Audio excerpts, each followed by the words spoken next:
Good morning प्रिय विद्यार्थियों। कल हमने ब्रेन के स्टोरों में परिवर्तन पढ़ा। हमने ये देखा कि ब्रेन के स्टोर में रहता कहाँ है, समुद्री जीव है। उसके बाद उसका आकार कैसा होता है, उसका नामांकित चित्र, और अपन ने ये बताया कि ब्रेन के स्टोर में जनन कैसे होता है, कैसे शुक्राणु अंडाणु का निर्माण हो रहा है। उसके बाद उनकी जो प्रावस्थाएं हैं जैसे विदलन, बिलास्तुला, पुत्र और गैस्ट्रुला को समझा और बताया कैसे जीव परिवर्तित होता है। अब जो अपना नेक्स्ट टॉपिक है वो है मुर्गी के अंडे की संरचना, अर्थात मुर्गी के अंडे की संरचना का हमारा ये 3.5 नंबर का कई बार एग्जाम में प्रश्न आ चुका है कि मुर्गी के अंडे की संरचना का नामांकित चित्र, अर्थात नामांकित चित्र, और हमारे को उसको समझना है। देखिए, सबसे पहली बात आती है कि मुर्गी का जो अंडा होता है वो अतिपीतकी प्रकार का, अतिपीतकी। देखिए, एक होता है अल्पपीतकी, एक होता है अतिपीतकी।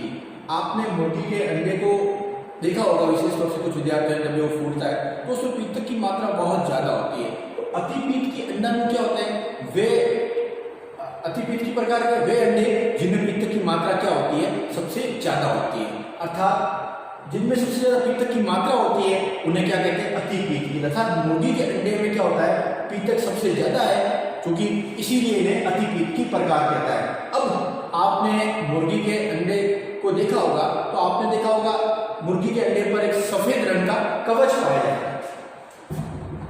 सफेद रंग का एक कवच पाया जाता है जो सामान्यतः कैल्शियम कार्बोनेट से मिलकर बना।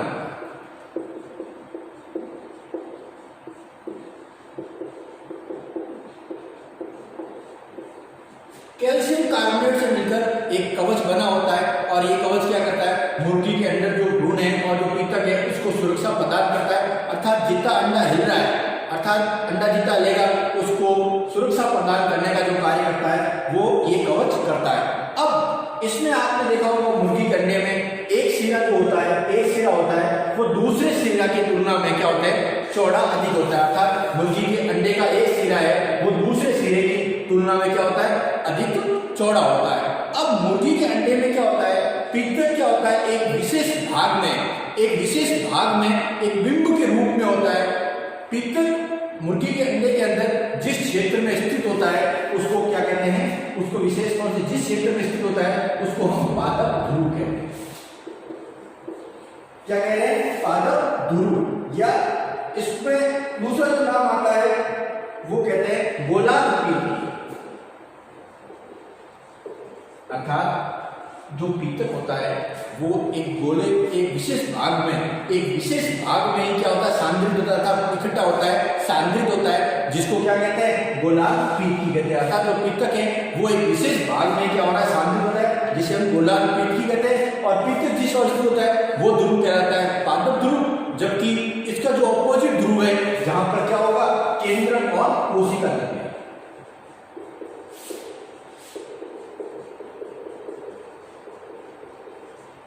देखिए, केंद्रक और कोशिका ध्रुव जहां है वहां क्या कहलाएगा, जंतु ध्रुव।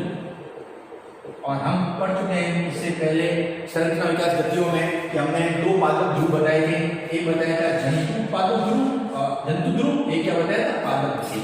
अर्थात मुर्गी के अंडे में पीतक बिंब के रूप में विशेष भाग सांद्रित होता है जिसे गोलार्ध पीतकी कहते हैं, और जिस ओर पीतक है वो कहलाता है पादप ध्रुव, जबकि जिस ओर केंद्रक और कोशिका ध्रुव है वो क्या कहलाते हैं, वो कहलाते हैं जंतु ध्रुव। तो अतिपीतकी प्रकार का है कवच, कैल्शियम कार्बोनेट बना है, पादप और जंतु ध्रुव के बारे में हमने पढ़ा। अब हम इसके नामांकित चित्र को समझते हैं।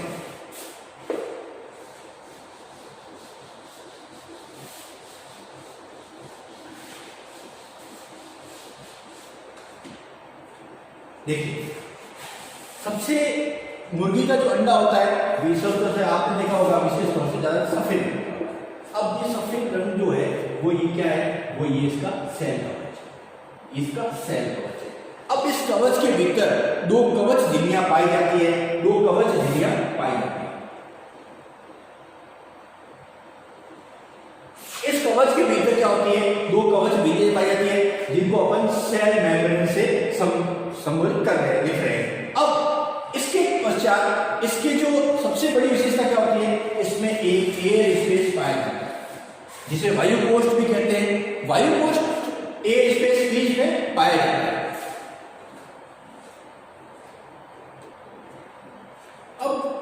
ये जो दो कवच झिल्लियां हैं, ये दो कवच झिल्लियां जो क्या है, दो कवच झिल्लियां हैं वो क्या है, अंडवाहिनी के इस्थमस भाग से, अंडवाहिनी के इस्थमस भाग से क्या होती है, निर्मित होती है। जो दोनों इस कवच के अंदर की ओर दो कवच झिल्लियां हैं वो क्या है, अंडवाहिनी के इस्थमस भाग से निर्मित होती है।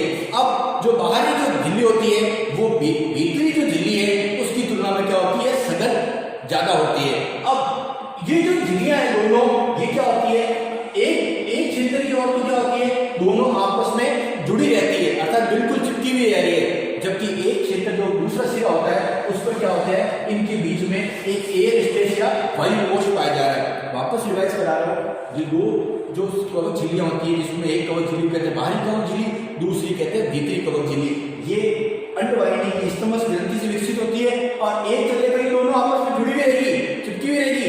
जबकि दूसरे में क्या होता है, इनके बीच में एयर स्पेस या वायु कोश पाए जाते हैं। ये वायु कोश क्या करते हैं, बाहरी वातावरण से ऑक्सीजन को जो अंदर है भ्रूण है जो है उस तक पहुंचाने कार्य करते हैं, अर्थात श्वसन क्रिया में क्या कर रहे हैं, ये सहायता है, ये श्वसन क्रिया में सहायता कर रहे हैं। तो वायु कोश का मुख्य कार्य क्या है, शुद्ध ऑक्सीजन को अंडे के अंदर भेजना। तो जो पहले चीज तो क्या कवच है और कैल्शियम कार्बोनेट का, सेकंड क्या है जो अपना सेल मेम्ब्रेन कैसे प्रकार की, दो प्रकार की अंडवाहिनी की इस्थमस झिल्ली से बन रही है, अंडवाहिनी इस्थमस ग्रंथि से बन रही है, जिसमें एक तरफ तो ये दोनों चिपकी हुई रहेगी, जबकि दूसरी ओर इनके मध्य एक वायु कोश पाया जाएगा जिसका कार्य क्या होगा, श्वसन क्रिया में सहायता करना, अर्थात शुद्ध ऑक्सीजन को अंदर लाना। ये मुख्य कार्य किसका होगा, वायु कोश का। तो अपना अभी हमने क्या पढ़ा, झिल्ली, सेल, कवच और सेल मेम्ब्रेन।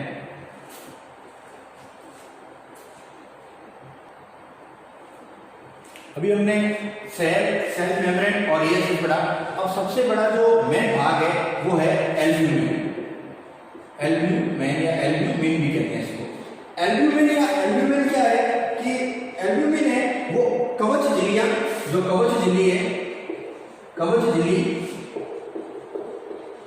और अंडे की विटेलाइन झिल्ली के मध्य, कवच झिल्लियां व अंडे की विटेलाइन झिल्ली के मध्य एक तरल पदार्थ भरा रहता है, एक तरल पदार्थ भरा रहता है जिसे क्या कहते हैं, एल्ब्यूमिन कहते हैं, एल्ब्यूमिन कहते हैं। इसे अंडे की सफेदी भी कहते हैं। अंडे की सफेदी जो है वो एल्ब्यूमिन कहाँ होता है, कवच झिल्ली और विटेलाइन झिल्ली के मध्य भरा रहता है, जिसे अंडे की सफेदी भी कहते हैं। इसका जो मुख्य कार्य होता है वो होता है, जो भी इसका जो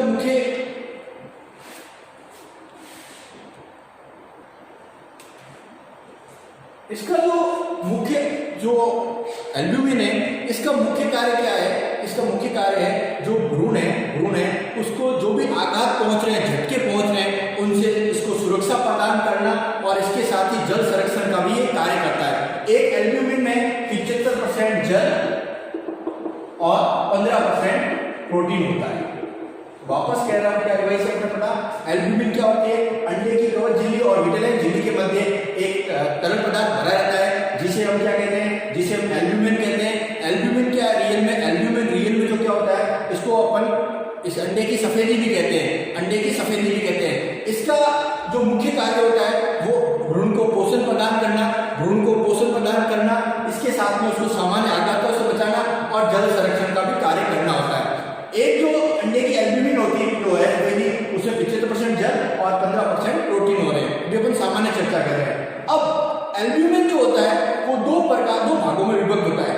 इसका जो बाहरी भाग होता है वो तो बिल्कुल लिक्विड होता है, जो एल्ब्यूमिन है ये, इसका जो बाहरी भाग है वो तो क्या होता है, बिल्कुल तरल होता है। जबकि जो ठोस पदार्थ जो भीतर की ओर है, बाहरी भाग तो तरल है, जबकि भीतर की ओर जो भाग होता है एल्ब्यूमिन का वो क्या होता है, ठोस होता है। और ठोस होने के कारण क्या होता है कि भ्रूण के चारों ओर एक आवरण का निर्माण करता है। भ्रूण के चारों ओर क्या करेगा, एक आवरण का निर्माण करेगा जिसे कैलाजा कहते हैं, कैलाजा कहते हैं। और इस कैलाजा से विभिन्न जो है वो विभिन्न संरचनाएं निकली रहती है, संरचनात्मक रेखाएं निकली रहती है। इसका मुख्य कार्य क्या है, इसका मुख्य कार्य है जो एल्ब्यूमिन है, जो भ्रूण है, उसको एल्ब्यूमिन के मध्य रखना। वापस रिवाइज कर रहा हूं कि जो एल्ब्यूमिन का बाहरी भाग में क्या होता है, तरल होता है, जबकि जो भीतरी भाग होता है वो एक अर्ध ठोस भाग होता है जिसे हम कैलाजा कहते हैं। कैलाजा में क्या होता है, कैलाजा के अंदर क्या होता है, विभिन्न संरचनात्मक संरचनाएं होती है और इसका मुख्य कार्य क्या होता है, भ्रूण जो होता है, जो भ्रूण है उसको बिल्कुल एल्ब्यूमिन के बीच में रखना है, अर्थात बीच में रखने का जो कार्य कर रहे हैं वो कौन करते हैं, कैलाजा कर रहे हैं। तो अपन ने अभी तक क्या पढ़ा, सेल मेम्ब्रेन, ठीक है। उसके बाद अपन ने एल्ब्यूमिन पढ़ा। एल्ब्यूमिन का मुख्य कार्य क्या है, अंडे जो अंडाणु है, जो भ्रूण है उसको पोषक प्रदान करना, सुरक्षा प्रदान करना और जल संरक्षण का कार्य करना। इसके साथ ही भ्रूण को मध्य में बनाए रखने का जो कार्य करती है वो कैलाजा करती है। और कैलाजा क्या है, रियल में कैलाजा जो है वो इसका एल्ब्यूमिन का ठोस भीतरी भाग है। नेक्स्ट जो हमारा टॉपिक है इसके बाद वो है अंडाणु।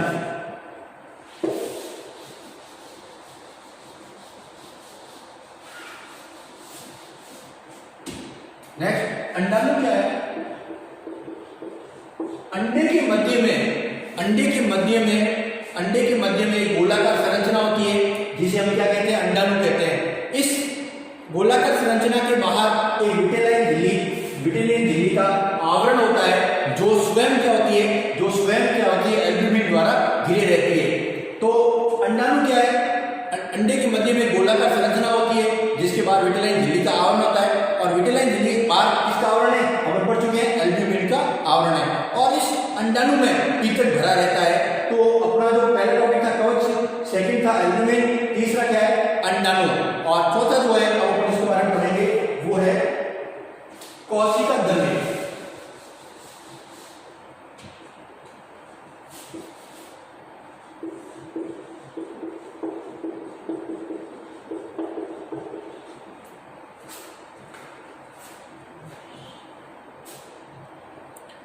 नेक्स्ट है अंडाणु का कोशिका द्रव्य।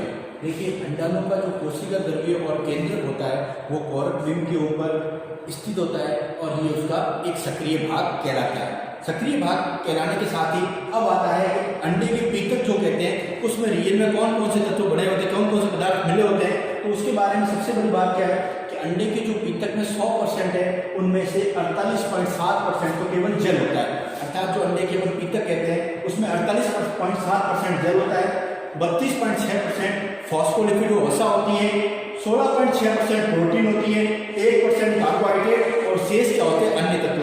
अर्थात अगर जो अपन प्रोटीन की बात करते हैं तो 16.6% उसमें प्रोटीन और 32.6% फॉस्फोलिपिड होती है और लगभग 48.7% जल होती है। तो अब आपको क्या करना है कि इसका नामांकित डायग्राम बनाना है और उसके बाद अपन इनके जो जो पॉइंट अपन ने पढ़े हैं उनके लिखेंगे। मैं एक बार आपके सारे पॉइंटों को अपन बता देते हैं।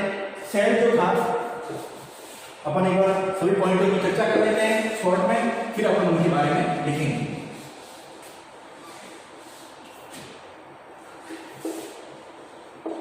सबसे पहले सेल कवच, सेल मेम्ब्रेन कवच झिल्लियां कितने प्रकार की, 2 प्रकार की होती है, बाहरी और भीतरी।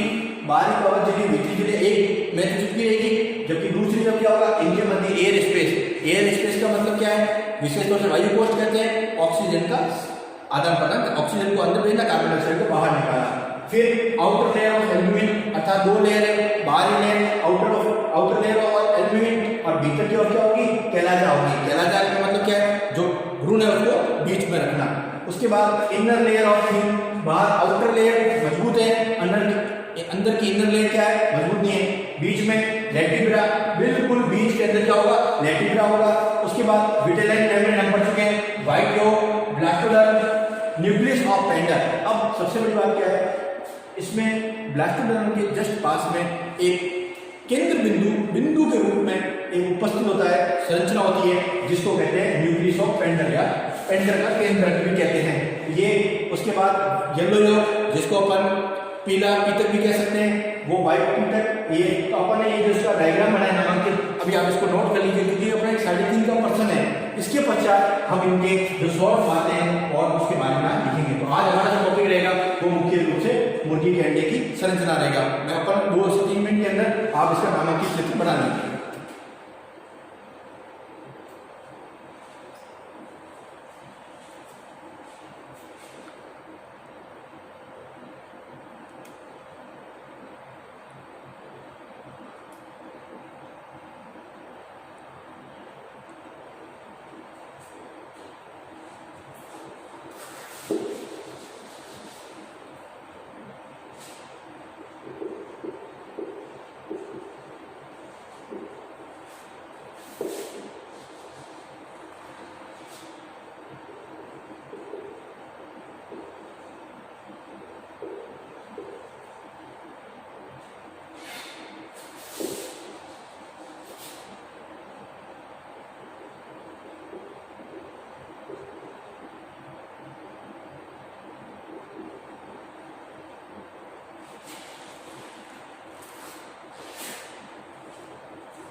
मैं आपको नाम भी स्पष्ट कर देता हूँ। Cell membrane, yellow yolk, nucleus Pander, blastoderm, white yolk, vitelline membrane, air cell, latebra, inner layer of thin albumin, fibrous layer, chalaza और outer layer of albumin. Outer layer of albumin.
अपना डायग्राम बना लिया। अब आगे चलते हैं।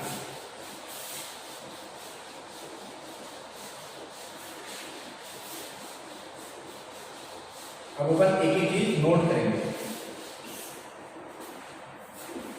Next देखिए, मुर्गी का अंडा एक बृहद गोलाकार, एक बृहद अंडा का संरचना होती है। मुर्गी का अंडा एक बृहद अंडाकार संरचना होती है। सेकंड, इसे अतिपीत की अंड भी कहते हैं, अंडा भी कहते हैं। अब अतिपीत का मतलब क्या है? इसमें क्या होगा, पीतक क्या होगा, सबसे ज्यादा होगा, तो अतिपीत कहते हैं। और इसमें अंड में पीतक, अंडे में पीतक एक विशेष भाग में सांद्रित होता है। अंडे में जो पीतक है वो एक विशेष भाग में क्या होगा, इकट्ठा होगा, सांद्रित होगा, जिसे हम क्या कह रहे हैं, गोलार्ध पीतकी। गोलार्ध पीतकी अंडे में पीतक क्या है, विशेष भाग में ही सांद्रित हो रहा है, जिसे हम क्या कह रहे हैं, गोलार्ध पीतकी। अब जिस भाग में पीतक होगा वो कहलाएगा पादप ध्रुव। अकेले भाग में कह सकते हैं इसको पादप ध्रुव। यहाँ क्या होगा, हमेशा पीतक होगा। और जिस और कोशिका द्रव्य और केंद्रक होता है वो कहलाता है जंतु ध्रुव। जिस और कोशिका द्रव्य और केंद्रक होगा वो क्या कहलाएगा, जंतु ध्रुव। ये सक्रिय भाग भी कहते हैं।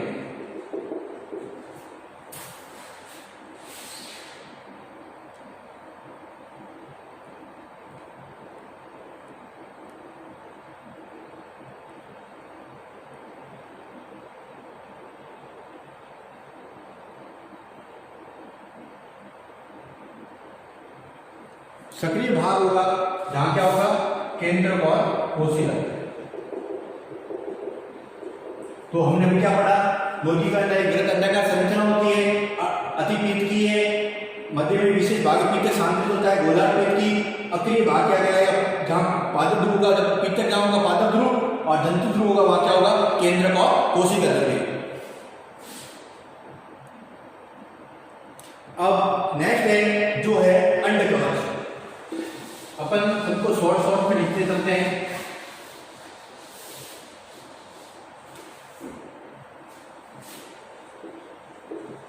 अंड कवच। अब मुर्गी के अंडे का कवच कैसा होता है, आपने देखा होगा सफेद रंग का, मजबूत, और किससे बना होगा, कैल्शियम कार्बोनेट से मिलकर बना होता है। तो जो मुर्गी का जो अंडे का कवच होता है वो कैसा होता है, सफेद रंग का, मजबूत और कैल्शियम कार्बोनेट का बना होता है। और ये क्या, इस पर क्या है, इस अंडे के जो कवच होते हैं ये क्या करता है, जो अंदर भ्रूण है उसकी सुरक्षा कार्य करता है। अब इस जो सफेद रंग की कवच है इस पर 7000 से लगभग सूक्ष्म आकार के छिद्र पाए जाते हैं। अब देखिए ये छिद्र क्यों पाए जाते हैं, ये छिद्र का जो मुख्य कार्य है वो बाहरी वातावरण से ऑक्सीजन को अंडे के भीतर और अंडे के भीतर से कार्बन डाइऑक्साइड को वातावरण मुक्त करने का जो कार्य करते हैं ये क्या करते हैं, ये छिद्र कहते हैं। तो ये छिद्र क्या है, अंडे के सफेद रंग का कह सकते हैं, मजबूत है और कैल्शियम कार्बोनेट से मिलकर बने होते हैं।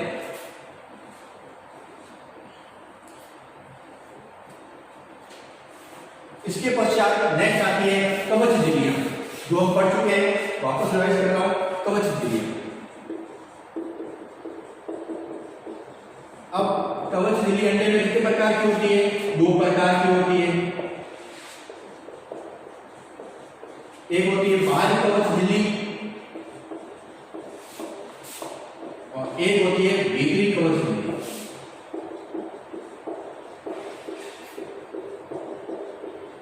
अब एक अंडे के एक भाग में तो क्या होगा, दोनों क्या होगी, आपस में एक दूसरे से चिपकी हुई रहेगी, जबकि एक क्षेत्र में क्या होगा, दोनों के मध्य एक वायु कोश पाया जाएगा। और इस वायु कोश का मुख्य कार्य क्या होता है, बाहर से जो ऑक्सीजन आ रही है उसको क्या करना, भ्रूण के पास भेजना, ताकि क्या हो, उसमें श्वसन क्रिया हो। कवच झिल्ली कितने प्रकार की होती है, 2, बाहरी कवच झिल्ली और भीतरी कवच झिल्ली। और इसके बाद आता है एल्ब्यूमेन। हमने पहला पढ़ लिया कवच, सेकंड कवच झिल्लियां, थर्ड है एल्ब्यूमेन।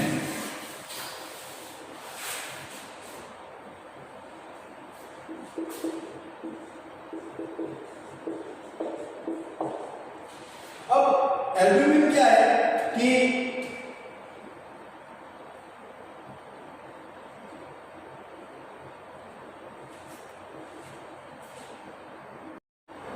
देखिए तीसरा जो हमारा टॉपिक है वो है एल्ब्यूमिन। कवच झिल्लियां और अंडे की विटेलाइन झिल्ली के मध्य एक तरल पदार्थ भरा रहता है जिसे हम एल्ब्यूमिन कहते हैं। इसे सामान्य भाषा में हम क्या कह रहे हैं, सफेदी कह रहे हैं।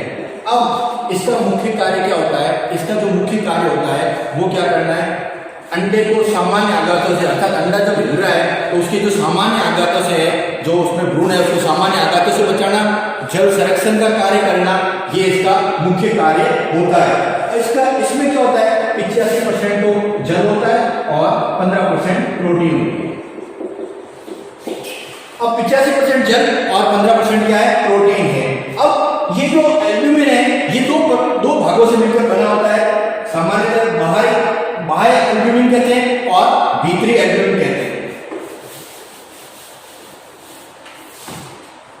बाह्य एल्ब्यूमिन और भीतरी एल्ब्यूमिन।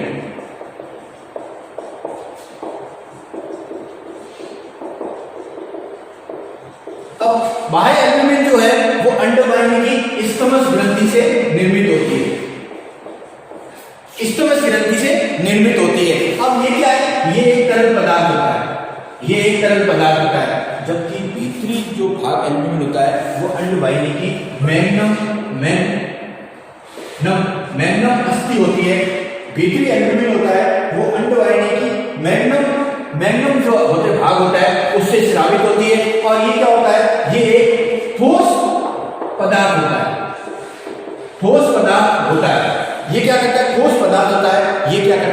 अंडाणु जो है उसके चारों ओर एक कठोर आवरण का निर्माण करता है और उसके साथ ही संरचनात्मक रूप से क्या होता है, ये जुड़ा रहता है, जिसे हम कैलाजा कहते हैं। और कैलाजा का जो मुख्य कार्य होता है वो होता है अंडाणु को एल्ब्यूमिन के बिल्कुल बीच में बनाए रखने का। जो कार्य कौन करती है, वो करती है कैलाजा। तो अपन ने क्या पढ़ा, बाह्य एल्ब्यूमिन, भीतरी एल्ब्यूमिन और कैलाजा। तो तीसरा टाइप का हमारा वो है एल्ब्यूमिन। तो नेक्स्ट हमारा वो है अंडाणु।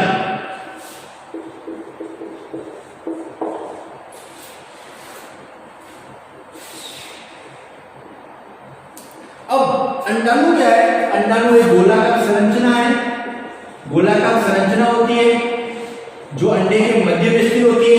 इसके चारों ओर क्या होगा, विटेलाइन झिल्ली का आवरण होता है। विटेलाइन झिल्ली का क्या होगा, आवरण, और इस झिल्ली के और चारों ओर क्या होगा, बिल्कुल एल्ब्यूमिन का आवरण होता है। तो नेक्स्ट क्या है, अंडाणु क्या है, बीच मध्य में संरचना गोलाकार संरचना होती है जिसके चारों विटेलाइन झिल्ली का और विटेलाइन के चारों ओर क्या होगा, एल्ब्यूमिन का आवरण होगा। नेक्स्ट जो है वो है कोशिका तंत्र और केंद्र। अब अंडाणु का जो कोशिका द्रव्य होता है वो उसका जीवित भाग होता है। अंडाणु का जो कोशिका द्रव्य होता है वो उसका जीवित भाग होता है और कोरक बीम के ऊपर एक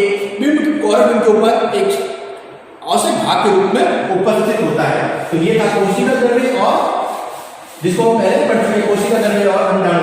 अब है इसके पित्तक का डिवीजन। जो पित्तक होता है वो किन किन पदार्थों से मिलकर बना होता है उसके बारे में हम पढ़ लेते हैं।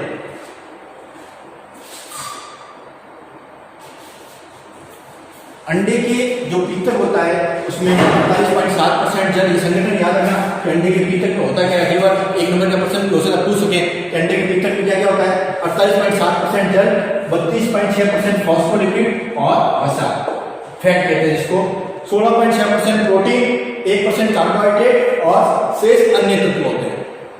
तो प्रिय विद्यार्थियों, आज हमने मुर्गी के अंडे की संरचना पढ़ा, उसका नामांकित चित्र और उसके भागों के बारे में पढ़ा। तो आप अपने जो भी टॉपिक चल रहे हैं बहुत सिंपल है और ये टॉपिक ऐसे हैं जिनको दैनिक दिनचर्या में देख रहे हैं, सिर्फ इनको थ्योरेटिकल लिखना है और विशेष तौर से डायग्राम पे आप ज़्यादा पकड़ रखिएगा क्योंकि डायग्राम के ही सबसे ज़्यादा नंबर होते हैं। तो अगला टॉपिक हम नेक्स्ट क्लास में लेंगे।